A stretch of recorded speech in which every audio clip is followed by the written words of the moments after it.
আম্মুর কাছ থেকে টাকা ধার নিত, রিক্সা চালায় হুজুর আর কি।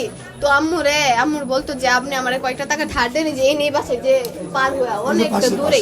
পরে আম্মুর কাছে টাকা ধার নিত, আম্মু দিত। আচ্ছা হুজুর মানুষ দেয়া দিই, গরিব।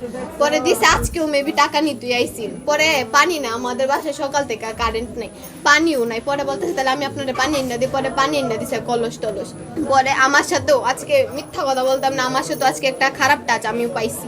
পরে আমি আম্মুরে কইছি, আম্মু আমি না এরকম একটা ফিল করছি। পরে আম্মু কইতাছে হুজুর মানুষকে এমন করবো, এমন করতো না, হয়তো এটা তোমার ভুল ধারণা। আমি কইছি আচ্ছা।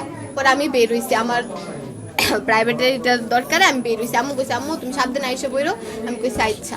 পরে আইসি, আইথি আমার বাপের ইনো কাটা ইনো হাত দুইটা যাইতাছে। পরে আমি তো জানি না কি হয়ে গেছে, হুট করে সবকিছু ঠিক আছে।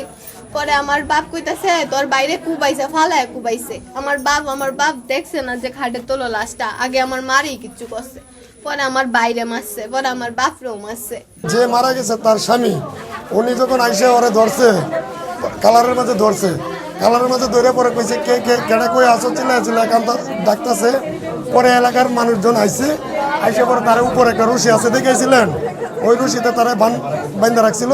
পরে প্রশাসন লোকজন আইসে তারে নিচে নামাইছে। আবু সানের স্ত্রী মনোয়ারা বেগম এবং ছেলে মুন্না, দুজনেই এর ভিতরে মুন্না খুব গুরুতর আহত এবং আবু সান আহত, সদর হসপিটালে ভর্তি আছে। মুন্না হচ্ছে ময়মনসিংহ মেডিকেলে ভর্তি আছে এবং তার মা মনোয়ারা বেগম অলরেডি হচ্ছে স্ট্যাপিং হয়েছে। আমরা আসলে তার বিস্তারিত এখন দেখতে পারি নাই।